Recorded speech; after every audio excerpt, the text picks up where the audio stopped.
Welcome to week 5 of Foam Terrestrials. We're going to tie a fly called the Devil's Cricket. I've got a size 12 hook in the vise. You can tie these on 10s, 12s, 14s primarily. You might be able to go a little smaller or a little larger.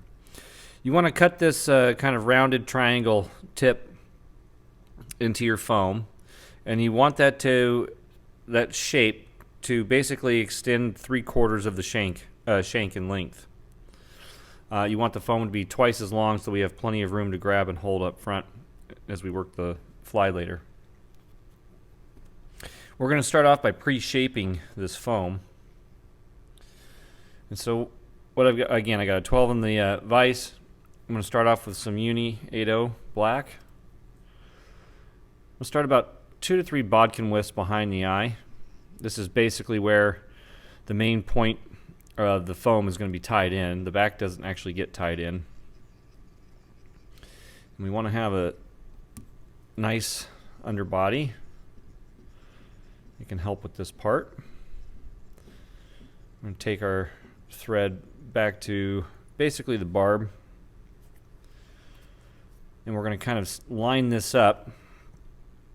If you can see, the tip here is hanging out just 1/8 of an inch or so past the bend, and that's plenty far. So we'll leave it in position there. Now what we're going to do is actually going to tie this in with about 4 to 6 turns.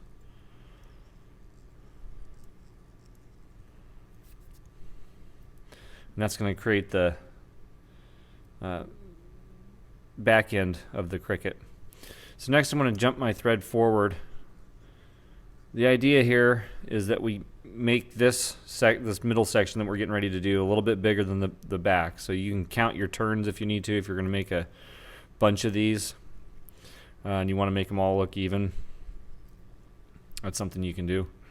So you want something about like that. And again, we're going to do the same thing on the front side, basically stopping right about where we started our thread. Oops.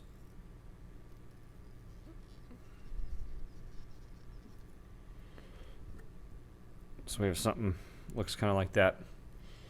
What we can do is just go ahead and get that out of the way, and we'll turn our attention to doing the legs and putting these together. I'm going to select 2 red medium round rubber legs. I'm going to get 1 black.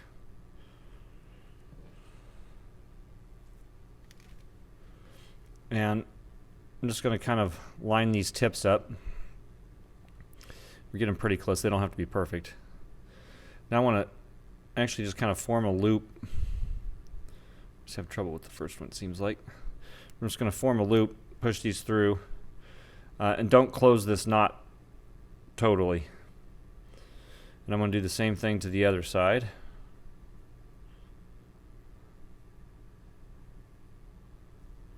There we go.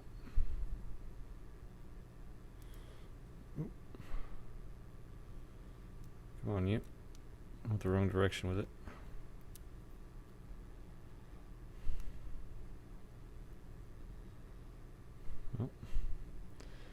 So I would have done it right the first time. I turned the knot the wrong way and thought I could get away with it. That didn't work out so well. It's hard for me to do this holding this up in front of the camera. Okay, there we go. Usually I do that actually pretty close to my chest. So doing it out in front's a little bit challenging. So we want to get a pair that looks about like this. Then what I like to do is take some super glue and just wipe some on the knot in a couple random places before we pull it tight. And I try not to pull it all tight at the same time or from the same direction. So you want to kind of move these pieces around a little bit. I've noticed you get a little bit better gripping if you kind of switch them around as you gently start to pull them together. And then what that glue will do is it'll sit inside this knot and really keep it from going anywhere. Now your super glue could turn the black rubber white. And some super glues I've actually had decay is not the right word, but they've really done a number to the rubber. Ooh. Okay, cool. And we can just set, so you want something about like this, and we can just set these aside for a few minutes and let them dry. We'll bring the vise back into play. And what we can do is actually just undo all this foam.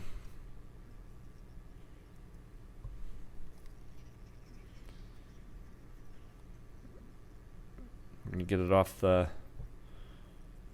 hook shank, and then we're going to make permanent marks.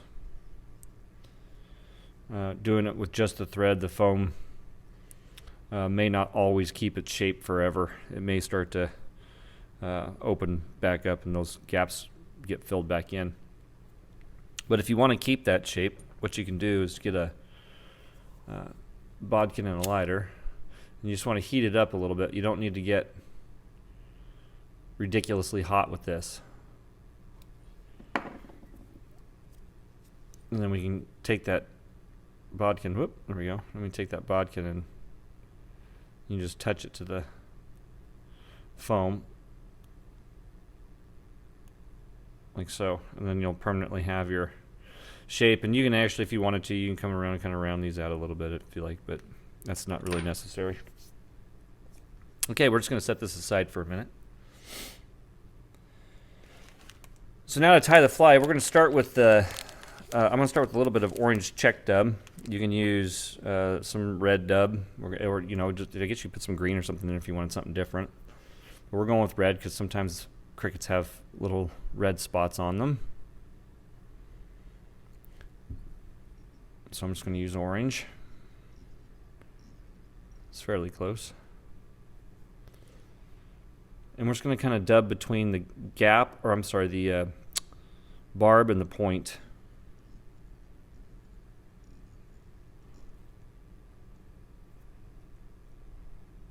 So we don't need a monster hot spot.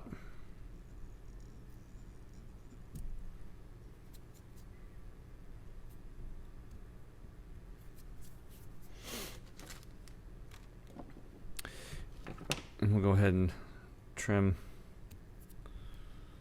this down a little bit. Okay, so next what we're going to do is we're going to get some black biots. We're going to kind of put in that little prong tail the crickets have, or little fork tail that some of them have. So we want just 2 biots stuck together. We just want to make sure that we get the tips nice and even. And then you open these up to somewhat of a suitable gap or distance. I guess another way to say that is where you make the little cross of the 2 fibers, you want that distance to line up with where your thread is and have it sit just past the tail, or the bend, I mean.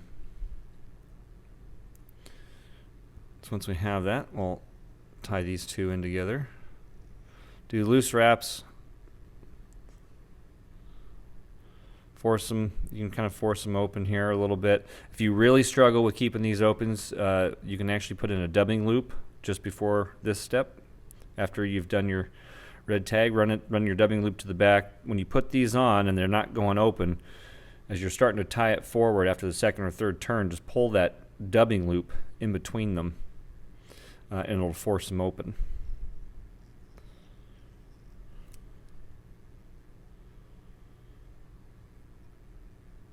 Okay.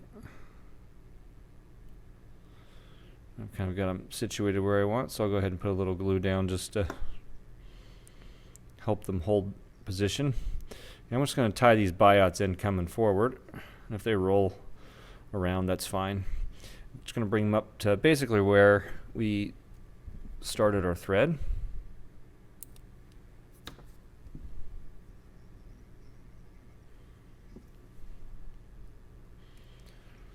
Okay. And we'll come back. Next, I'm going to move over to some black dubbing.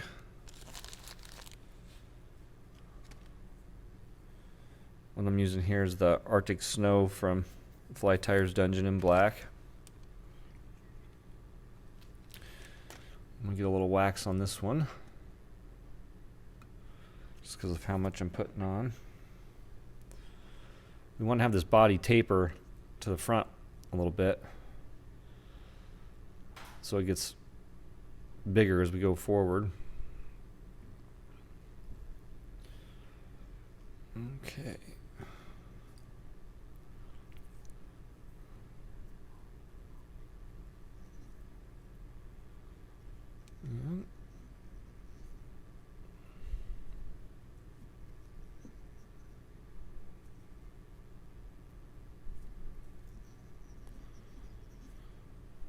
And we don't need to get all the way to where we started our thread, because next we're going to put in our legs.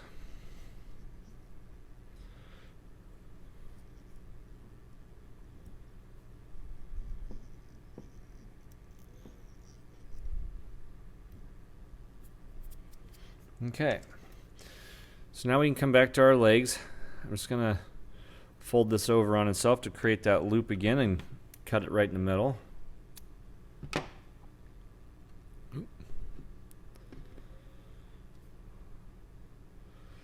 Now you've got, we can only make one set out of this. So you want it to kind of sit something like this, or have it turn in if necessary. You try not to have it kick out. So then once we have decided which two are going to suit our need the best, we're going to cut the other two out.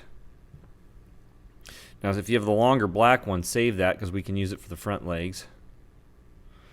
You want to leave a little tiny nub on there just to make sure that knot holds when it gets hit. So we should have something that looks about like that. And then save your black rubber for the legs. Okay. I'll just tie this one in and then do the other one.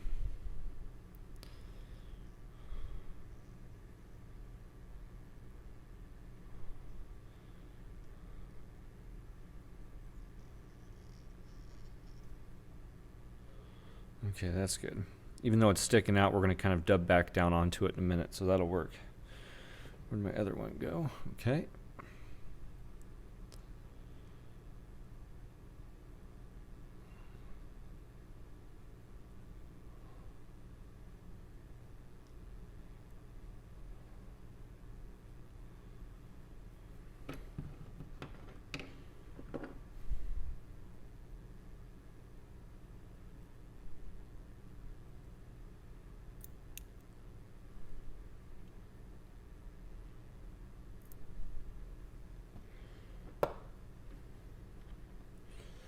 Trim that up just a fuzz.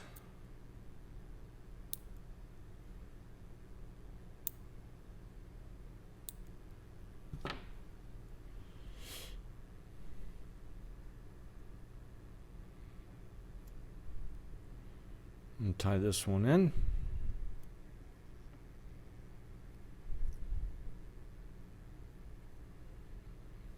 Okay, that'll work even though they're facing forward. Again, we're going to come back and with dubbing, and they'll get forced to the back like so in just a minute. I'm going to start to tie this in working forward, trying not to leave any little of those little rubber bumps that come out, because they can really affect you in this instance, or potentially.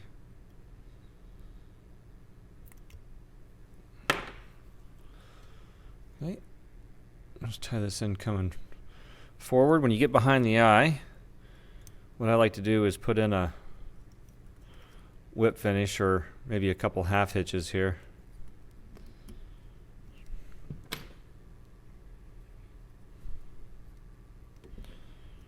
Oh, legs are sitting really far forward. I'm going to wax up again. We're going to go back to the black dubbing.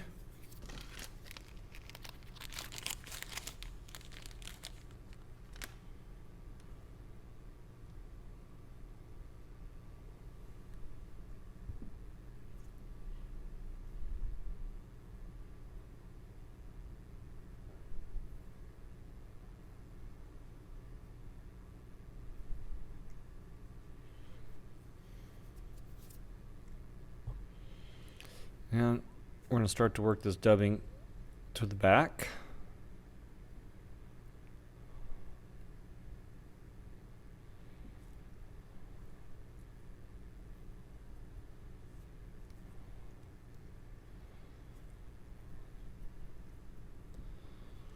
And now as we start to get, come on legs, there we go, further to the back, you can actually just pull these legs around to kind of where you want them to be seated, and we can just wrap right up on top, and that'll help. Uh-oh, that turned out on me.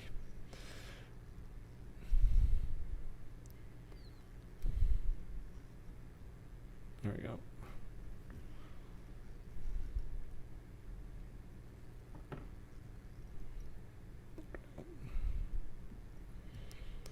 Well, we'll just capture them this way and then dub them. There we go.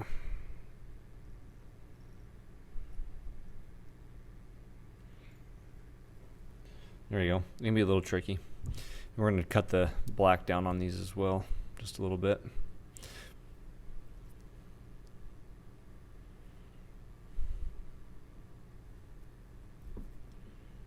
Okay, so let's make sure this is all dubbed in.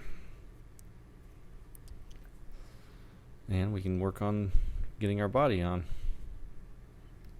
There we go.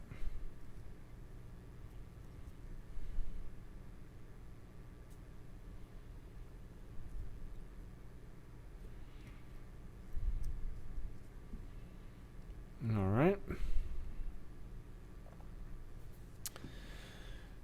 Next, we need our body. If you want to trim off any of this hair, you can. You want to do it now before you put the body on. That's up to you. If you like it, your dubbing buggier, then just leave it.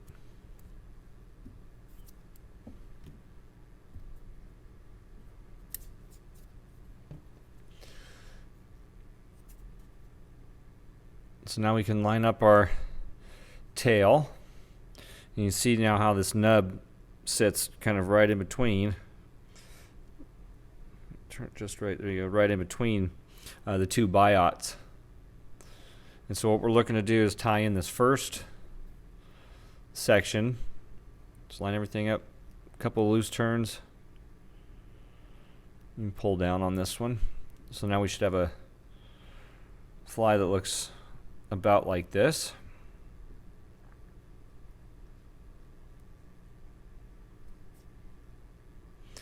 We're going to push our foam forward, kind of really just fold it over, not necessarily push it forward too much, so that you're basically up, can't see it there, but you're basically up flush with the tip of the eye.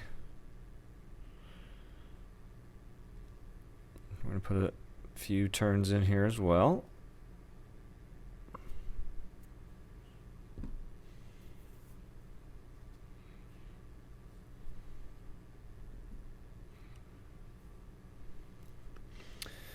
Okay, so now for the antenna. If you want, actually, you can trim this back or tie it in first if it's bothering you.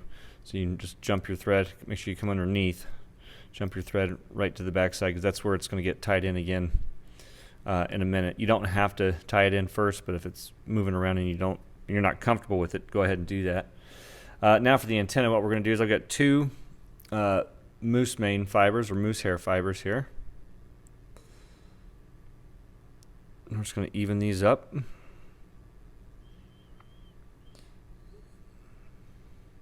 And some of these can actually get quite long, so it's going to be kind of up to you. Some of them crickets have long antennas.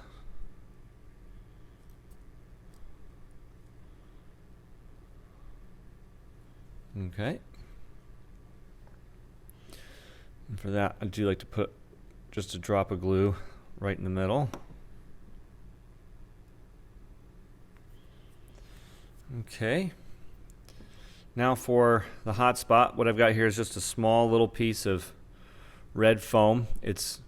You want it thinner in diameter to your bug. I'll trim this down just a fuzz.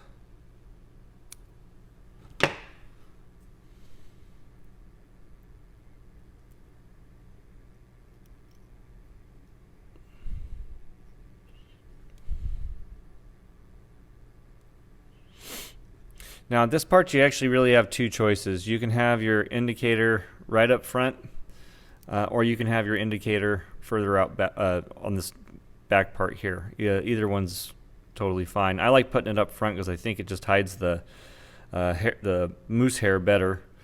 But it, to each their own. I'm not sure it makes a huge difference one way or the other. Now once I have this, I'll trim out the moose hair. We can come in and trim that piece of foam off. Sorry, it's been a long day and I drove home in the rain and my brain's kind of warped from staring at that road.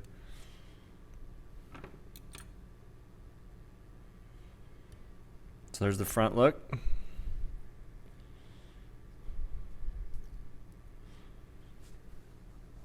And we can add our rubber legs for the front. So before you put them on, just make sure that you even the two pieces up.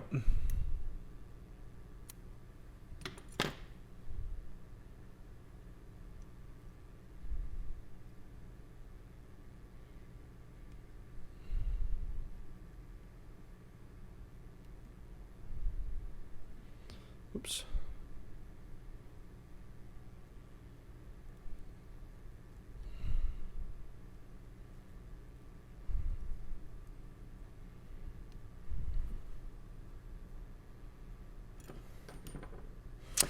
And if you want to, I don't know what it's called, I just kind of call it a flamethrower. I've seen several flies do this, and I don't know if it's called anything at all. But you take a little bit of ice stub or whatever, and we place it right in the middle. Also, if you want to cut your indicator down to a smaller size, you want to do that before you do this flamethrower deal. Wish I knew what that was actually called. Maybe one of you knows and can leave a comment below.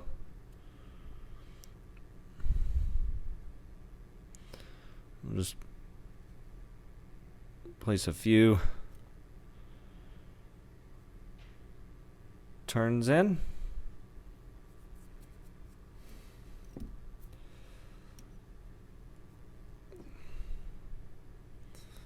Might take a little glue right over the top as well. Work it through.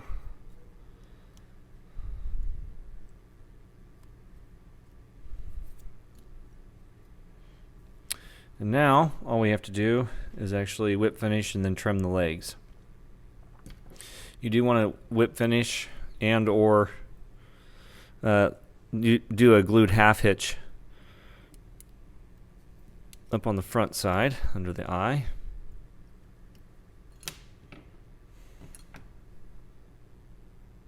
There we go. Okay, so for the back legs, you want these about half of your front legs, I guess. Right in that area. That's pretty good. And then your side legs is really up to you on how long you like them out. I probably like mine just a little bit shorter.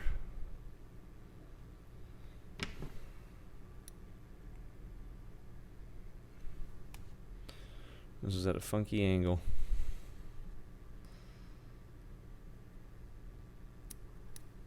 Yeah, that's good. Other than that, that's really it. That's how you tie the devil's cricket. It's kind of a fun little pattern. Yeah, so there you go. If you liked the video, as always, appreciate a thumbs up, like, subscribe, share, and leave a comment down below. And we'll see you next week. We're going to do Amy's Ant, and that'll wrap up the foam terrestrial session. So yeah, I hope to see you there. As always, everybody, take care, happy tying, and we'll see you later.